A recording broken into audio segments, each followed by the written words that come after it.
তাই আমি তোমাদেরকে এই ভিডিওতে এই উপপাদ্য মানে যে তোমাদের যে উপপাদ্য 7 আছে, অর্থাৎ পেজ নম্বর তোমাদের বইতে যে পেজ নম্বর রয়েছে 145 পাতায় যে উপপাদ্যটা রয়েছে, সেই উপপাদ্যটা তোমাদেরকে এমনভাবে আমি বোঝাবার চেষ্টা করব যাতে তোমরা এই ভিডিওটা দেখার পরে মানে ভিডিওটা দেখার সঙ্গে সঙ্গে তোমাদের এই উপপাদ্যটা রেডি হয়ে যায়। আমি চেষ্টা করব তোমাদেরকে বোঝাবার। তাই প্রথম কাজ হচ্ছে তোমাদের স্টেটমেন্টটা দেখা দরকার যে উপপাদ্যটা কি বলেছে, কি প্রমাণ করতে বলেছে আর কি বলেছে সেটা প্রথমত দেখা দরকার। তারপরে একটা উপপাদ্য প্রমাণ করতে গেলে আমায় কতগুলো স্টেপের মধ্যে দিয়ে যেতে হয়। আমায় একটা উপপাদ্য প্রমাণ করতে গেলে 4টে স্টেপ অবলম্বন করতে হয়। 1 নম্বর হচ্ছে ধরে নিতে হয়, অর্থাৎ প্রদত্ত, যেটা ওরা বলে দেয় যে এটা বলে দিয়েছে, উপপাদ্য যেটা বলে দিয়েছে অর্থাৎ প্রদত্ত, সেটা একটা পার্ট। 2 নম্বর পার্টটা হচ্ছে কি প্রমাণ করতে হবে, কি প্রমাণ করতে হবে, কি বলে দেওয়া আছে সেটা 1 নম্বরে গেল, কি প্রমাণ করতে হবে সেটা 2 নম্বরে গেল।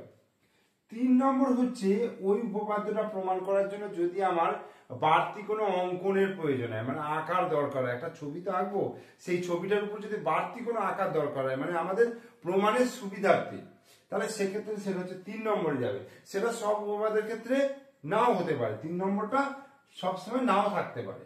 আর 4 নম্বর হচ্ছে প্রমাণ, অর্থাৎ আমাকে যুক্তি দিয়ে প্রমাণ করতে হবে এই 1 নম্বর থেকে 2 নম্বরটা, অর্থাৎ কি দেয়া আছে আর কি প্রমাণ করতে হবে। এই 1 নম্বর থেকে 2 নম্বরটা আমাকে যুক্তি দিয়ে প্রমাণ করতে হবে। বোঝা গেল? তাহলে এই 4টে স্টেপের মাধ্যমে আমি একটা উপপাদ্য প্রমাণ করব। তো এখানে দেখো উপপাদ্য 7 অর্থাৎ তোমাদের অধ্যায় 16 নম্বর অধ্যায়ের 145 পাতায় আগে হেডিংটা ভালো করে পড়ে দেখো কি বলেছে, যে স্টেটমেন্টটা যেটা বলেছে দেখো, বলছে ত্রিভুজের কোনো একটি বাহুকে বর্ধিত করলে যে বহিস্থ কোণ উৎপন্ন হয় তা সেটির পরিমাপ অন্তস্থ বিপরীত কোণ দুটির পরিমাপের যোগফলের সমান। বোঝা গেল কি? বোঝা গেল না, মাথার উপর দিয়ে চলে গেল। দেখো আমি তোমাদেরকে পরিষ্কার করে বোঝাচ্ছি ব্যাপারটা। আগে প্রথমে আমি তোমাদের জাস্ট জিনিসটা কি বলেছে বুঝিয়ে দিই, তারপর পুরো জ্যামিতিটা করব। তো ত্রিভুজের কোন একটি বাহু, একটা ত্রিভুজ, ধরো এই একটা ত্রিভুজ, এটা তো ত্রিভুজ আমরা জানি, 3টে বাহু দ্বারা গঠিত বদ্ধ সমতলের চিত্রকে ত্রিভুজ বলে। তো এটা একটা ত্রিভুজ, ত্রিভুজের একটি বাহুকে বর্ধিত করলে, একটা বাহু ধরো আমি এই বাহুটাই যদি নিই, এটাকে আমি বর্ধিত মানে আমি এই দিকে বাড়ালাম, বর্ধিত মানে বাড়ানো, ঠিক আছে? একটা ত্রিভুজের একটা বাহুকে বাড়ালাম, বাড়ানোর পরে যে বহিস্থ কোণ উৎপন্ন হয়, বহিস্থ কোণ কোনটা উৎপন্ন হচ্ছে, এই যে বাইরের দিকে যে কোণটা উৎপন্ন হচ্ছে এটাকে বলে বহিস্থ কোণ। বোঝা গেল? বাইরের দিকে যে কোণটা উৎপন্ন হচ্ছে এটাকে বলা হচ্ছে বহিস্থ কোণ। আর অন্তস্থ কোণ কোনগুলো? এইটা, এইটা আর এইটা, এই 3টে হচ্ছে অন্তস্থ কোণ। আর এই বাহুটা বাড়ানোর ফলে এই কোণটা হচ্ছে বহিস্থ কোণ। এবার কি বলেছে, যে বহিস্থ কোণ উৎপন্ন হলো সেটির পরিমাপ মানে এই কোণটির পরিমাপ অন্তস্থ বিপরীত কোণ দুটির পরিমাপের যোগফলের সমান। অন্তস্থ বিপরীত, অন্তস্থ 3টে কোণ আছে, অন্তস্থ সামনের কোণ হচ্ছে এই কোণের সামনের কোণ হচ্ছে এটা, বিপরীত কোণ হচ্ছে এইটা আর এইটা। বোঝা গেল? এইটার বিপরীত কোণ হচ্ছে এইটা আর এইটা, অন্তস্থ কোণ এই যে 1 নম্বর আর 2 নম্বর, এটা 3 নম্বর, আর আমি যদি 4 নম্বর ধরি তার মানে 4 নম্বরটা বলছে এই 1 নম্বর আর 2 নম্বরের যোগফলের সঙ্গে সমান হবে, অর্থাৎ এই কোণটার মাপ যা হবে এইটা আর এইটার যোগফলের সমান। অন্তস্থ দূরবর্তী কোণ বা অন্তস্থ বিপরীত কোণ বলতে এই দুটো বোঝাচ্ছে, তাহলে এই দুটো যোগফলের সঙ্গে এই কোণটা সমান হবে। হেডিংটা কিন্তু এটাই বলেছে। তাহলে 1 নম্বরটা কি, আমার এবিসি ত্রিভুজটা দিয়ে দিয়েছে, আর বি এই বাহুটাকে ধর আমি এবিসি ত্রিভুজ নিলাম আর এটাকে আমি ডি পর্যন্ত বাড়িয়েছি, তার ফলে বহিস্থ কোণ এটা উৎপন্ন হয়েছে, অন্তস্থ কোণ এগুলো উৎপন্ন হয়েছে। বোঝা গেল? এইটা হচ্ছে দেওয়া রয়েছে। কি প্রমাণ করতে হবে? এই 4 নম্বর কোণটা সমান 1 নম্বর প্লাস 2 নম্বর, মানে এই পার্টটা। তাহলে আমাকে 1 নম্বরে বলে দিয়েছে যেটা বললাম, আর 2 নম্বরে এটা প্রমাণ করতে হবে, মানে যুক্তি দিয়ে দেখাতে হবে এই জিনিসটা। বোঝা গেল? 3 নম্বর এবং 4 নম্বরের মাধ্যমে 1 নম্বর থেকে 2 নম্বরকে প্রমাণ করতে হবে আমাকে। আশা করি বোঝা গেল, ঠিক আছে? এবার আমি ডিটেলসে আসছি, স্টেপ বাই স্টেপ আমি আলোচনা করব। তাহলে দেখো এবার আমি কি করব, পুরো জ্যামিতিটা তোমাদেরকে স্টেপ বাই স্টেপ আমি বোঝাবার চেষ্টা করব। দেখো তোমরা এই ভিডিওটা দেখতে দেখতে কিন্তু জ্যামিতিটা রেডি করে নিও। দেখো প্রথমেই যেটা করব, প্রথমে আগে একটা চিত্র আঁকবো। ফার্স্ট কাজ হচ্ছে এটা, এই এই যেহেতু বর্ধিত করতে বলেছে তাই আমি একটা বাহুকে বর্ধিত করে দিলাম। ঠিক আছে, এটার নাম দিচ্ছি এ বি সি ডি। ঠিক আছে, তাহলে বিসি বাহুটা ডি পর্যন্ত বাড়ানোর ফলে বহিস্থ কোণ এটা উৎপন্ন হলো, আর অন্তস্থ বিপরীত কোণ উৎপন্ন হলো এইটার এইটা। বোঝা গেল? তাহলে যেটা আমি বললাম এবার সেটা কথায় লিখবো। তাহলে প্রদত্ত,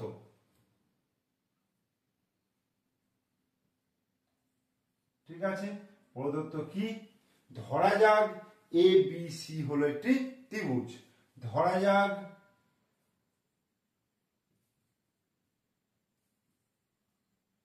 এ বি সি হলো একটি ত্রিভুজ। ঠিক আছে, ধরা যাক এ বি সি হলো একটি ত্রিভুজ। এ বি সি হলো একটা ত্রিভুজ যার বিসি বাহু ডি পর্যন্ত বাড়ানো হয়েছে। যার বিসি বাহুকে ডি পর্যন্ত, ডি বিন্দু পর্যন্ত বর্ধিত করা হইল।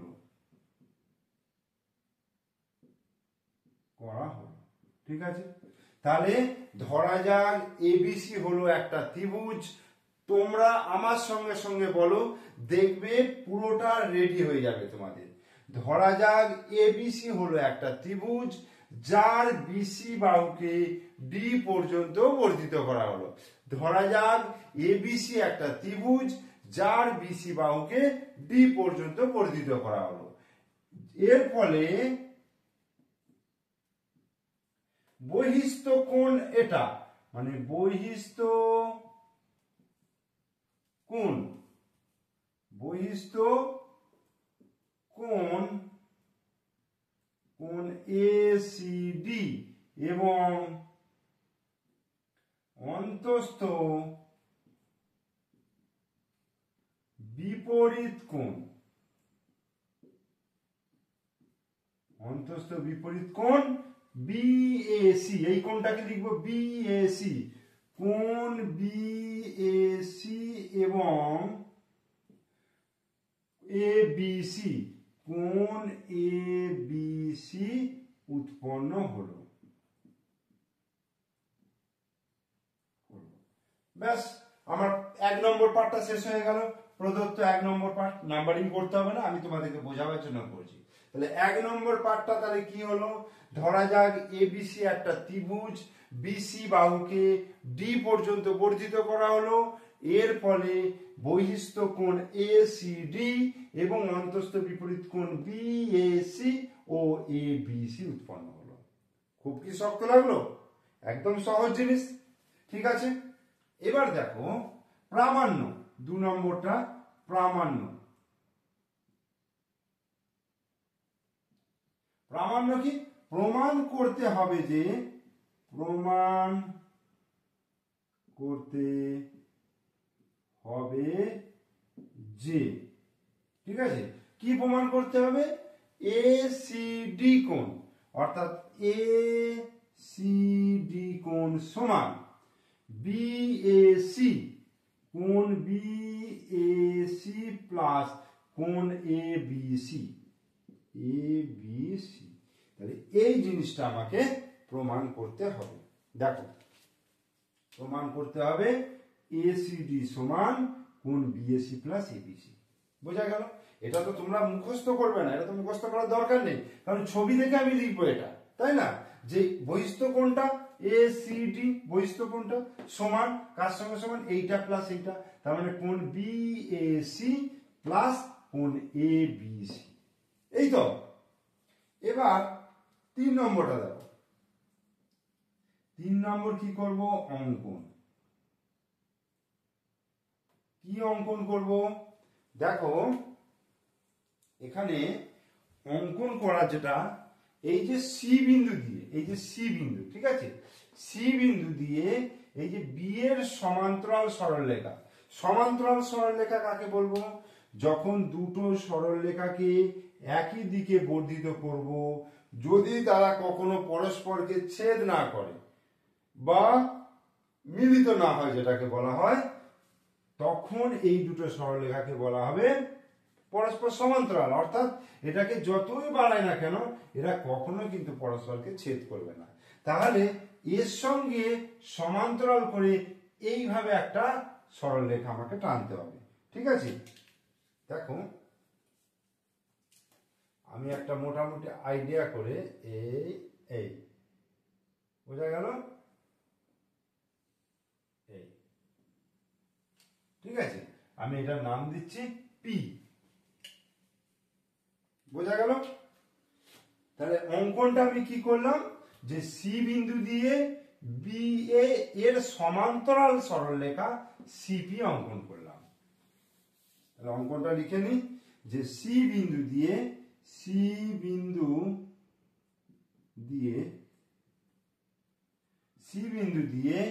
বি এ বাহুর সমান্তরাল সরলরেখা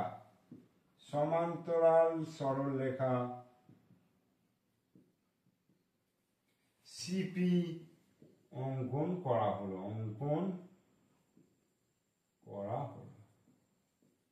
কি হলো, সি বিন্দু দিয়ে বি এ বাহুর সমান্তরাল সরলরেখা সিপি অঙ্কন করলাম।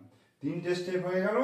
এবার 4 নম্বর স্টেপ প্রমাণ। এবার আমাকে যুক্তি দিয়ে প্রমাণ করতে হবে যে এইটা সমান বিএসি প্লাস এবিসি। ওকে, প্রমাণ। এবার দেখো, দুটো সরলরেখা, এই দুটো সরলরেখাকে, দুটো সমান্তরাল সরলরেখা, এই ধরো এই দুটো সমান্তরাল সরলরেখা, যদি এটা টানা হয় তাহলে এটা কি বলা হবে, ছেদক বা ভেদক। তখন এই যে দুটো কোণ উৎপন্ন হচ্ছে ভেদকের একই পাশে একই মুখের যে কোণগুলো, এগুলোকে কি বলা হচ্ছে, অনুরূপ কোণ। যেহেতু সমান্তরাল, তাহলে এই দুটো অনুরূপ কোণ সমান হবে। এটা আমরা আগে উপপাদ্যে জেনেছি, ঠিক আছে, যে এই কোণটার সঙ্গে এই কোণটা সমান হবে, অনুরূপ কোণ দুটো সমান হবে। আর একটা কি দেখো, এটার সঙ্গে এটা যদি সমান্তরাল হয়, এটা যদি ভেদক হয়, তাহলে এই এই এই মানে এই জেড আকৃতি বিশিষ্ট যে কোণগুলো, এইগুলো হচ্ছে একান্তর কোণ হয়, তাই একান্তর কোণগুলো কিন্তু সমান হয়। তো দেখো এখানে আমি কি কাজে লাগাচ্ছি,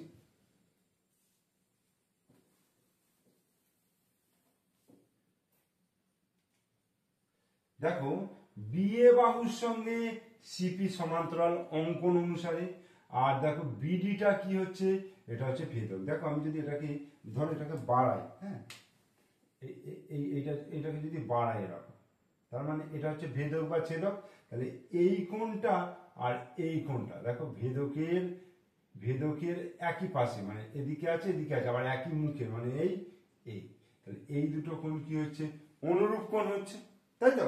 অনুরূপ কোণ হচ্ছে, আমি যেটা বললাম, এই করে এইভাবে যদি টানি, তাহলে এটার সঙ্গে এটা হচ্ছে অনুরূপ কোণ হচ্ছে। তাহলে এই কোণটার সঙ্গে এই কোণটা অনুরূপ কোণ হলো। আবার দেখো এটার সঙ্গে এটা সমান্তরাল, এইটা হচ্ছে যদি ভেদক ভাবি, তাহলে এই কোণের সঙ্গে এই কোণ কি হয়ে যাবে, একান্তর কোণ। কারণ এই গেল, এই এলো, এই গেল, এই দুটো হচ্ছে একান্তর কোণ। বোঝা গেল, এই দুটো জিনিস বোঝা গেল। তাহলে এই দুটো জিনিসকে আমি লিখছি। তাহলে বিএ সমান্তরাল সিপি এবং বিডি ভেদক। যেহেতু বিএ সমান্তরাল সিপি এবং বিডি ভেদক,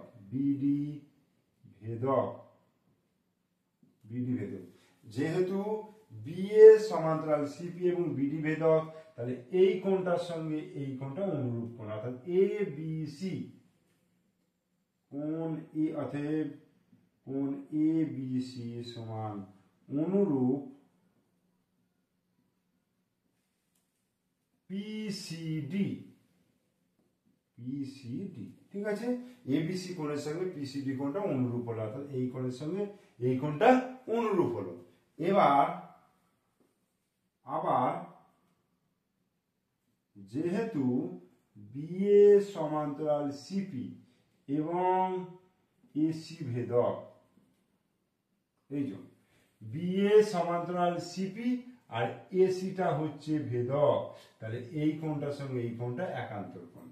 অতএব কোণ বিএসি সমান একান্তর কোণ কি হবে? এসিপি। বোঝা গেল?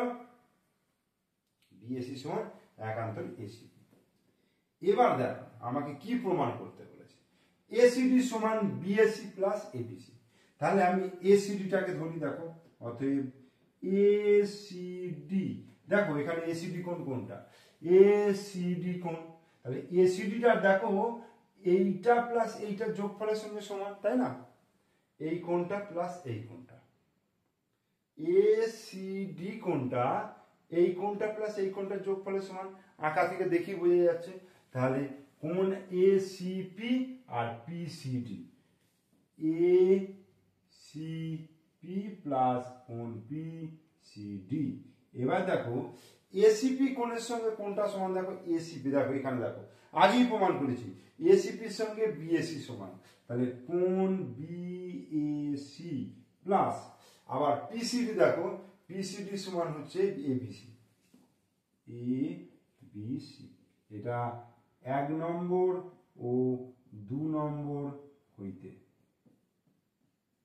আমি এটা 1 নম্বর দিচ্ছি আর এটা হচ্ছে 2 নম্বর দিচ্ছি, ঠিক আছে? 1 নম্বর এবং 2 নম্বরের সাহায্যে আমি দেখালাম এসিপি সমান বিএসি আর পিসিডির জায়গায় এবিসি বসালাম। আমি এখানে কোনো ভুল জিনিস করলাম না, সম্পূর্ণ যুক্তি দিয়ে দেখিয়ে দেখিয়ে কিন্তু এগোচ্ছি, ঠিক আছে? এবার দেখো এসিডি সমান বিএসি প্লাস এবিসি, দেখো বিএসি প্লাস এবিসি, এটাই তো প্রমাণ করতে বলেছে। এসিডি সমান বিএসি প্লাস এবিসি, অর্থাৎ কোণ এসিডি সমান কোণ বিএসি প্লাস কোণ এবিসি। প্রমাণ হয়ে গেল, এখানে লিখে দেবো প্রুভড। ব্যাস। তো আমি এটা বোঝালাম তোমাদেরকে, তোমরা এবার বলো যে এটা কি খুব শক্ত জ্যামিতি, খুব শক্ত উপপাদ্য, এটা কি আমাদের পক্ষে করা সম্ভব নয় বা পরীক্ষার খাতায় করা সম্ভব নয়? একটুখানি বুঝে নাও ব্যাপারটা, কিভাবে প্রমাণ করলাম আর একটা উপপাদ্য প্রমাণ করতে গেলে কোন স্টেপগুলো অবলম্বন করতে হবে সেটা জাস্ট মাথার মধ্যে ঢুকিয়ে নাও। দেখবে স্টেপ বাই স্টেপ যে পরবর্তী, ধরো এই উপপাদ্য 7 আছে, এরপরে যখন উপপাদ্য 8 দেখবে তখন দেখবে এটা সহজ লাগবে। 9, 10 এইভাবে যখন করতে থাকবে না সহজ লাগবে। আর যদি তোমরা না করো, মুখস্থ করো, জাস্ট এগুলো মুখস্থ করো, তাহলে কিন্তু কোনোদিন উপপাদ্য শিখতে পারবে না, জ্যামিতি কোনোদিন শিখতে পারবে না, আর পরীক্ষার খাতায় ফুল মার্কস আনতেই পারবে না তোমরা। বুঝতে পেরেছো? জ্যামিতিকে বুঝতে হবে, অঙ্ক করতে গেলে মেন আগে জ্যামিতিকে বুঝতে হবে, ঠিক আছে? জ্যামিতির এই যে উপপাদ্য, এই যে প্রমাণগুলো, এই যে প্রমাণটা আমি করলাম এসিডি সমান কোণ বিএসি প্লাস এবিসি, এখান থেকে অনেক শর্ট কোশ্চেন থাকবে বা এর পরবর্তীকালে অনেক প্রমাণ থাকবে যেটা এটাকে কাজে লাগিয়ে ওই প্রমাণগুলো হবে, ঠিক আছে? তাই আগের জিনিসটা কিন্তু তোমাদেরকে আগে করতে হবে। আর অবশ্যই বলবো উপপাদ্যটাকে ভালো করে বোঝার চেষ্টা করো। যদি একবার না হয় 2বার ভিডিওটা চালাও। আমার জন্য চালাতে হবে না, তোমরা তোমাদের জন্য চালাও, তোমরা নিজেরা শেখার জন্য। তোমরা যদি শিখতে পারো তাহলে আমার ভিডিও করা সার্থক হবে, ঠিক আছে? তাহলে এখানে 7 নম্বরটা করালাম, এর পরের ভিডিও আমি 8 নম্বর উপপাদ্যটা নিয়ে আসবো। তোমরা অবশ্যই ভিডিওটা দেখবে। ভিডিওটা যদি ভালো লাগে, যদি তোমাদের একটুও কোথাও ভালো লেগে থাকে তাহলে অবশ্যই একটা লাইক দিও, বন্ধুদেরকে শেয়ার করো, তোমাদের যারা পরিচিত বন্ধুরা রয়েছে তাদেরকে শেয়ার করো, আর অবশ্যই ভালো লাগুক বা খারাপ লাগুক একটা কমেন্টস আমাকে করে দিও, কারণ তোমাদের কমেন্টসের উপর নির্ভর করবে আমার পড়ানো। তোমরা যদি ভালো কমেন্টস করো তাহলে কিন্তু সেখানে আমার ভিডিও করার এনার্জি প্রবল হয়ে যাবে এবং তোমাদের জন্য আমি আরো ভালো করে ভিডিও করতে পারবো, ঠিক আছে? ওকে, থ্যাংক ইউ।